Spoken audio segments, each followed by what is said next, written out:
সন্তানের কোন আমলে মৃত মা বাবা গুনাহ মাফ হয়? খুব সুন্দর এবং প্রয়োজনীয় একটি প্রশ্ন। মাশাআল্লাহ। সন্তানের কোন কোন আমলে মা বাবার উপকার হয়? এর উত্তর হলো যে সাধারণত বান্দার নিজের আমল তার নিজের উপকার হয়। আল্লাহ বলেছেন, লাইসা লিল ইনসানি ওয়া লাইসা লিল ইনসানি ইল্লা মা সাআ।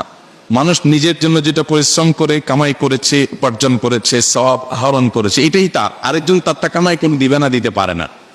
এটা হলো সাধারণ কথা।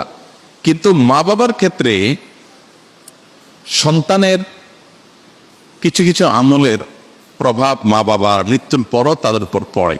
তার ভিতরে প্রধানতম আমলগুলো, সন্তান নিজে যদি ভালো কাজ করে এবং পাশাপাশি বাবা মার জন্য দোয়া করে, এইটা বাবা মার জন্য অনেক বেশি উপকার হয়। নিজে ভালো কাজ করে, ৫ ওয়াক্ত নামাজ পড়ে, হারাম হালাল মেনটেন করে চলে, মানুষ অধিকার সচেতন থাকে, নিজে ভালো মানুষ হওয়ার পাশাপাশি মা বাবার জন্য দোয়া করে, এটা মা বাবার জন্য অনেক উপকার আসে। আমরা সে হাদিস অনেকেই শুনেছি বারবার। নবী সাল্লাল্লাহু আলাইহি সাল্লাম বলেছেন, ইযা মাতাল ইনসানু ইনকাতাআ আনহু আমালু, মানুষ যখন মারা যায় তার আমলের ধারা তার থেকে বিচ্ছিন্ন হয়ে যায়। ইল্লা আন সালা, তবে 3টা আমলের ধারা মানুষের মৃত্যুর পর বন্ধ হয় না।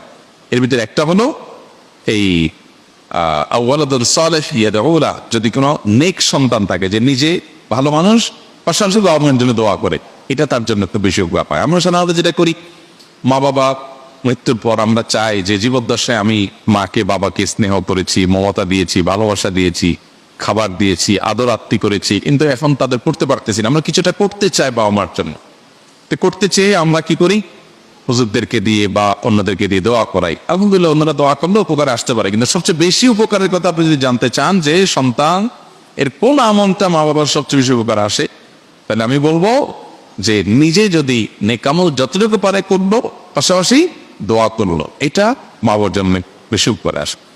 পুরো হাদিস থেকে আমরা জানতে পাই যে কোনো কোনো কবরবাসীকে আল্লাহ তাআলা জান্নাতের যে নেয়ামত তাকে ভোগ করাচ্ছিলেন, এটা তার ক্লাসটা উন্নীত হয়, আপার ক্লাসের নেয়ামত সে পেতে থাকে। তখন আল্লাহর কাছে সে বলে, আল্লাহ আমার তো মৃত্যু হয়ে গেছে, আমি দুনিয়া থেকে চলে আসছি, আমল করে নিজের মর্যাদা বৃদ্ধি করার অপশন তো আমার বন্ধ হয়ে গেছে, তাহলে এখন আমি আমার এই মর্যাদা বৃদ্ধি যে দেখতে পাচ্ছি, এটা কিসের কারণে, কোত্থেকে হলো? আমার তো কোনো আমল নতুন করে প্লাস করার সুযোগ নেই, তাহলে মর্যাদা বৃদ্ধিটা কিভাবে হলো? তখন তাকে বলা হবে আল্লাহর তরফ থেকে যে তোমার সন্তান দুনিয়াতে যে রেখে আসছো, নেক সন্তান, নামাজি, কালামি, হালাল হারাম মেনটেনকারী ভালো সন্তান, সেই সন্তান তোমার জন্য দোয়া করেছে, এই দোয়ার বিনিময়ে তোমার ক্লাস উন্নীত করা হয়েছে।